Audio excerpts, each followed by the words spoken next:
What's going on, guys? Welcome back to my overly competitive life. I'm Charles Chapman, coming at you today as Monday. It's been a while since I posted some videos, and I gotta tell you, man, it's just been weird. COVID-19 has kind of really rocked that boat in terms of trying to actually be consistent with videos and having something to talk about, because there really hasn't been a whole lot of things to talk about. Just a lot of talking heads going at it back and forth on speculation, so there really isn't anything to cover. But I want to try to get into it again. I want to try to do, reactionary videos Monday through Friday, one video a day, hopefully, to cover kind of like, what's a trending sports topic that day, or a reaction of what happened the night before, or maybe something that happened over the weekend, that kind of stuff. So I'm going to try to get into that kind of stuff and see if we can do, how consistent we can be with that. What really helps right now is college football season is back in full swing. We're getting started with, hopefully we can play a full season and play some football. I mean, last week was group of 5 schools. I get it. A lot of people are probably like, well, college football's not really bad because it wasn't the SEC, it wasn't the Big 12, it wasn't the ACC. But we'll see that coming Thursday night, starting with Miami, University of Miami taking on Alabama Birmingham. So, but that's going to happen this weekend as well.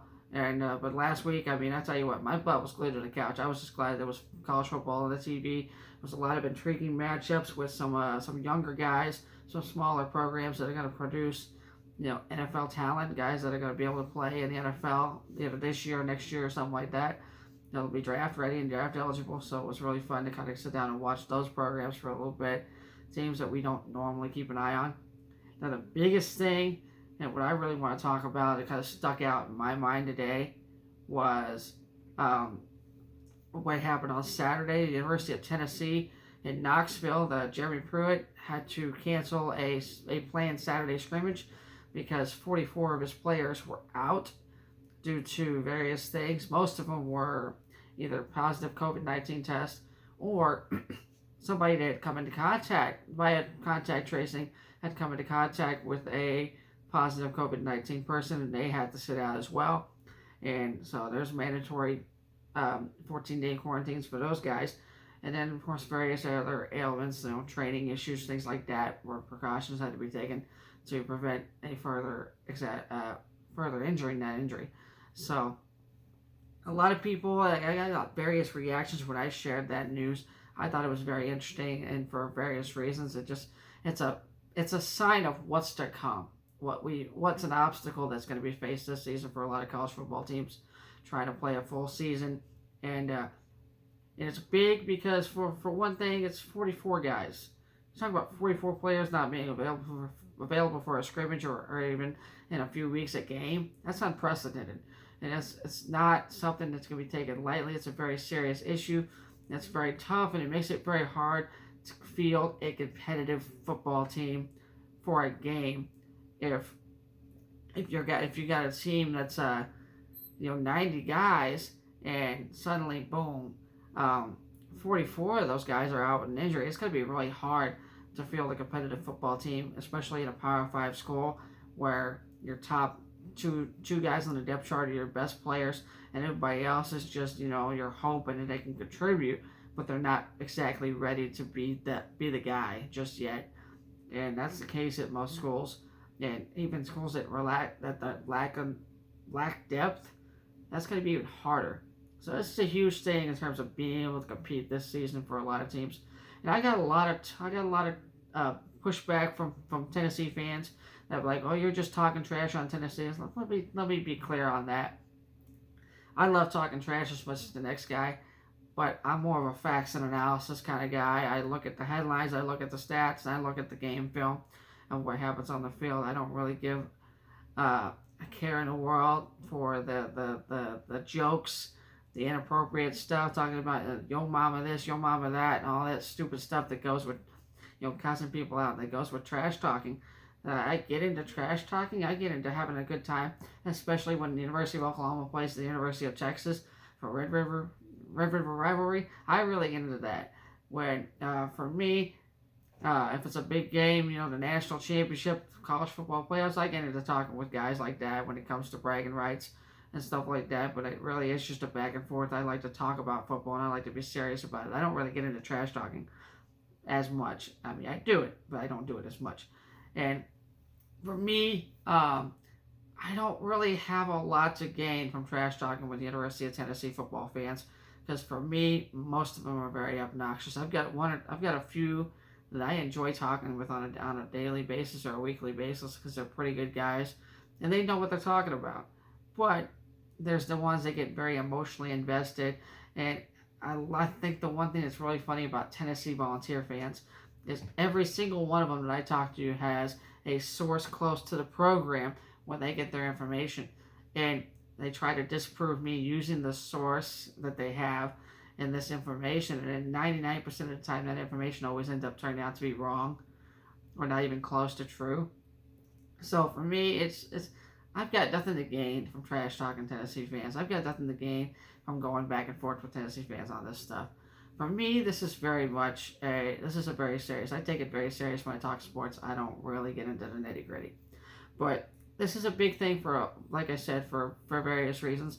The one thing is this is going to be the number one concern going forward for college football programs try to field a competitive football team and try to win games because of lack of depth, or that young guy just not ready to step up and be the guy. That's why he's 4th or 5th on the depth chart. He's not ready to step up and be a 1st or 2nd stringer. But if he has to, that could cost you a game early, and it could cost you a season. When he comes competing for the national championship, or a conference championship, that's not going to be good if you lose a game early in the season because of a COVID-19 or contact tracing. And second of all, the one thing that I want to be really clear on, a lot of people seem to think that the only way you miss a game is if you test positive.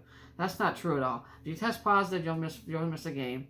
And if you also come into contact tracing as having come into contact with somebody who tests positive, you're going to miss a game as well, because otherwise, what's the point of doing contact tracing if we're not going to take that information serious when we obtain it? So there's a lot of guys that are going to miss games, not because they're positive, but because they may have come into contact tracing. Even if they are asymptomatic, you can't take the risk that they're going to pass that on to somebody else on the opposing team, because that opens up you to a wealth of problems in terms of spreading a disease knowingly, spreading a dangerous disease that has a lot of risks that come with it.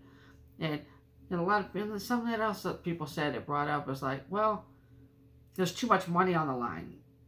Programs aren't going to cancel football games because there's too much money on the line. That might be true, that they care more about football winning, making money than the football players. But the reality is there is too much money at risk due to lawsuits in this sue-happy litigation society that we live in. Because not only if you knowingly play a player that came into contact with COVID-19, and you play, let's say he's your star middle linebacker, and you can't afford to not have him on the field, and you ignore contact tracing, you stick him on the field, you open yourself up to a wealth of problems. With all the tackling he's going to be doing, and the opposing quarterback, running back, a couple wide receivers, a couple offensive linemen, maybe a tight end or two, they all get sick with this disease, and forbid one of them gets sick enough to die from this disease, you're going to open up yourself to a wealth of lawsuits, not only from the opposing university, but from the conference, the NCAA, and as well as parents and family members of these athletes. There's just so many people that are willing to sue you for maliciously putting somebody in harm's way, and that's not going to happen. That's not going to be allowed to happen. There's going to be a lot of rules that crack down on that. And I know the Big 12, for one, this is another issue, like I said, is depth. I know the Big 12 is going to put out as a mandatory minimum number of players available per position, and they have to have 53 players available all over the field in order to actually field a game. If you can't field 53 guys, you can't play the game that weekend, and that's an automatic forfeiture as I understand it. I could be wrong on that, but it's an issue. I don't know if the SEC is going to do it. I don't know if the ACC will do it, but I imagine if they really feel like they need to take it as seriously as they need to, they might actually come up with something similar to that, and before the season begins. I don't know. The season starts on this weekend, so we're less than 6 days away. But so there's those factors right there, and